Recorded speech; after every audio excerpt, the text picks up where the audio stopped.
મારું નામ William Christian. હું ગુજરાત બુલેટિનના ન્યૂઝ હતી સૌ દર્શકોનું હાર્દિક સ્વાગત કરું છું. અને આજે આપણી વચ્ચે સામાજિક કાર્યકર પ્રકાશભાઈ શાહ આ છે, જેમનો પરિચય અહીં આપની સાથે કરાવું છું. નમસ્કાર પ્રકાશભાઈ. નમસ્કાર, મારું નામ પ્રકાશ શાહ છે. હું અમદાવાદમાં એક ક્રાંતિકારી કાર્યકર્તા તરીકે કામ કરું છું, તેમજ નારી રક્ષા સેનામાં રાષ્ટ્રીય ઉપપ્રમુખ તરીકે સેવા આપું છું. જ્યાં જ્યાં ડિમોલેશનના ભોગ બનનાર લોકો હોય છે ત્યાં હું વિલિયમભાઈ જઉં છું અને લોકોની સેવા કરું છું. હા પ્રકાશભાઈ, અમદાવાદમાં ડિમોલેશનની જે પ્રક્રિયા અને ગુજરાતમાં પણ ચાલી છે, પણ એમાં ખાસ કરીને અમદાવાદમાં આપના જે કામગીરી છે એના અનુભવ અને ઉપયોગિતા વિશે આપ શું કામગીરી કરી છે એ જણાવો. જી બિલકુલ, હું એ જણાવીશ કે સૌથી મોટી જ્યારે એક ડિમોલેશનની પ્રક્રિયા થઈ લાલ દરવાજાના એક ગાર્ડનની બાજુમાં પ્રસાદ મિલ કરીને એક જગ્યા છે એના ઉપર, એ જગ્યા પર ચાલુ વરસાદે 101 પરિવારોને ઘર વિહોણા કર્યા, 201 બાઉન્સરો એમાં ઘૂસી અને એ લોકોને ઘરોથી બહાર ખેંચી અને વરસાદમાં કાઢ્યા. અને જે તે સમયે અમે ત્યાં ગયા ત્યારે અમને જાણ થઈ કે ભાઈ આ સમસ્યા કેટલું ગંભીર રૂપ ધારણ કરી ચૂકી છે અને એના માટે અમે સડકથી સંસદ સુધીની લડત પણ આપી છે અને એમાં અમને મહદઅંશે સફળતા પણ મળી છે. એ સિવાય બીજી કેટલી જગ્યાએ અમદાવાદમાં ડિમોલેશનની પ્રક્રિયામાં ઉપયોગી બન્યા છો?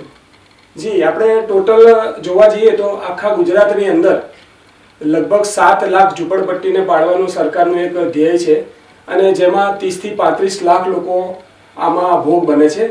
અને માત્ર અમદાવાદનું તમે જોવા જાઓ તો અમદાવાદમાં 3 થી 4 લાખ લોકો આ ડિમોલેશનનો ભોગ બની ચૂક્યા છે અને જે ઓર બનવાના બાકી છે.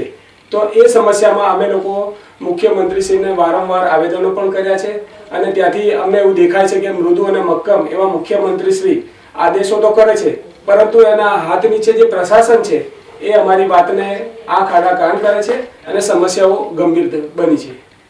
પ્રકાશભાઈ, ડિમોલેશનની પ્રક્રિયા જનહિત માટે ખરેખર બહુ અગત્યની છે અને એમાં આપ ભવિષ્યમાં આ સરકાર તરફથી યોગ્ય પ્રતિભાવ નહીં મળે તો આગળની શું કાર્યવાહી કરવા માંગો છો એ જનતાને જણાવશો? જી બિલકુલ. હવે આમાં એવું છે કે અમે તો જો વારંવાર રજૂઆતો કરીએ છીએ, પરંતુ હું સરકારશ્રીને આ સોશિયલ મીડિયાના માધ્યમથી અને ચેનલના માધ્યમથી એટલું જ જણાવીશ કે સરકારશ્રીએ જે ઠરાવ પસાર કર્યો છે 2010 પહેલાંનો, અગર 2010 પહેલાંના લોકોને અગર મકાન મળે છે તો ડિમોલેશન કર્યા પહેલાં એમને પહેલાં પ્રાથમિક વૈકલ્પિક વ્યવસ્થા આપો, એ પછી એમનું ડિમોલેશન કરો. અન્યથા બીજા નંબરની અંદર કે જ્યારે ડિમોલેશન તમે કરી દીધું છે અને કાયદેસર રીતે 2010 પહેલાંના નથી જે લોકો, એ લોકોને વૈકલ્પિક વ્યવસ્થા અવશ્ય સરકાર આપવી જોઈએ, એ સરકારની ફરજમાં આવે છે.